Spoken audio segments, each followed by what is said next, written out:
Well, the human rights group Amnesty International has accused Israeli forces of using white phosphorus in southern Lebanon.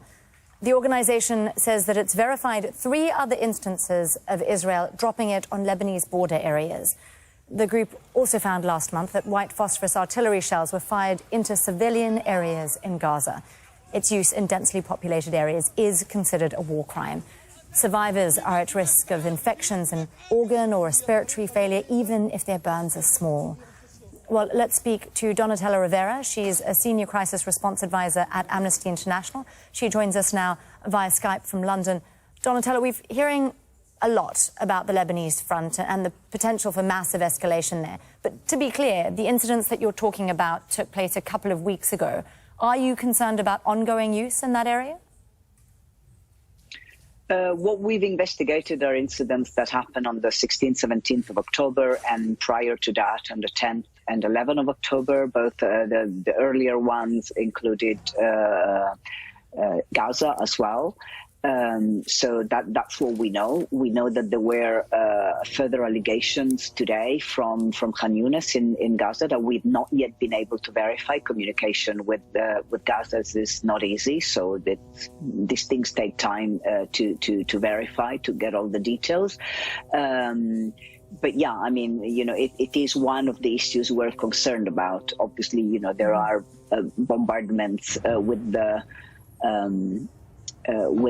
other weapons that are ongoing every day, causing mass casualties in Gaza. But certainly the incidents that happened on the Lebanese border raise concern, because white phosphorus has been used by Israeli forces in the past with devastating consequences for the civilian population.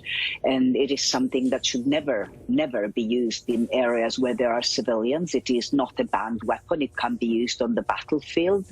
And forces do use it lawfully, but it should not be used in areas where there are civilians. And we've seen that it has been used in areas where there are civilians, both in Gaza and in Lebanon, and it shouldn't happen again. This is to jump in there, because I have some questions about its use in the Gaza Strip too.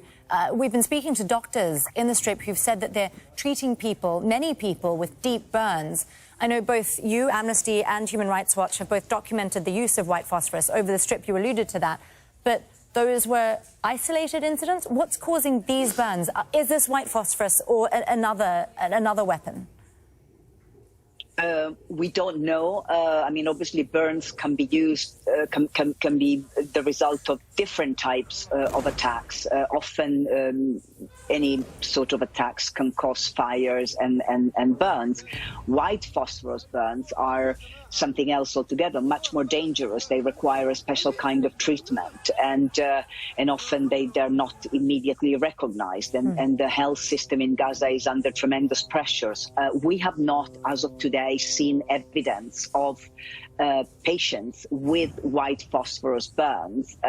Obviously, we urge anyone who has such evidence to send us the images so that we can look at them. But we're certain that it was used. I mean, we were able to verify the videos of white phosphorus being airbursted over Gaza, over the Zaytun neighborhood, and over the port areas. These are areas that are full of civilians over Gaza City. We have not seen evidence at the moment of civilians being harmed, but that doesn't mean that it didn't happen. So, communication with Gaza is very, very difficult. Yes. We only know a very small amount of what is happening, and we're very concerned about it. Of course, access is incredibly difficult. Donatella, in the last few days, we've seen escalating calls for accountability from the UN, the international community, all citing international law. But as you said, in terms of white phosphorus, it's not a banned weapon. Israel never signed the protocol. It's about how it's used, right? So what is the next step here? I know the ICC prosecutor, Karim Khan, he was in Rafah, just a few days ago, but his statement there was about aid. Is there the political appetite to investigate and prosecute the use of weapons like this? Obviously, white phosphorus, we know, was used in Syria, and not a lot happened there. Well, white phosphorus was used with devastating consequences and caused the death of many people in Gaza in the 2008 to now 2009 Israeli military operation, and nothing was done about it then. The issue, I mean, as I said, white phosphorus is one issue. For now, insofar as we know, a relatively small one. The daily bombardments, disproportionate, indiscriminate, that have killed so many civilians. We're talking about thousands of children. Obviously, not all the attacks are unlawful, but many of them, according to all the information that we have, are. Is there an appetite to see justice? Unfortunately, if there is, we don't know about it. We haven't seen. We've seen a remarkable lack of political will at the level of the international community, and that is regretful and is shameful, frankly. In all fairness, the prosecutor of the International Criminal Court did speak not just about aid, but said that his office is looking at violations, all violations of international humanitarian law on both sides, and has urged anybody who has evidence to obviously bring that forward.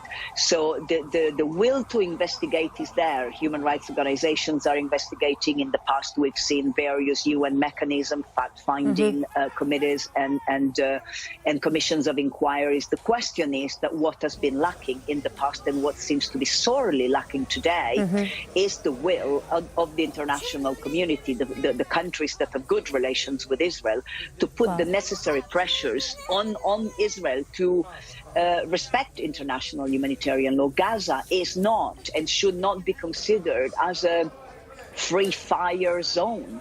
The fact that the Israeli forces have been dropping leaflets telling people to leave does not give Israel the right to then go and bomb indiscriminately, because many civilians are throughout the Gaza Strip, and both we are in the seeing north and in the south. We are seeing the consequences of that as we speak. Donatella Rivera there, a senior crisis response advisor at Amnesty International. Thank you for joining us again here on Al Jazeera, Donatella.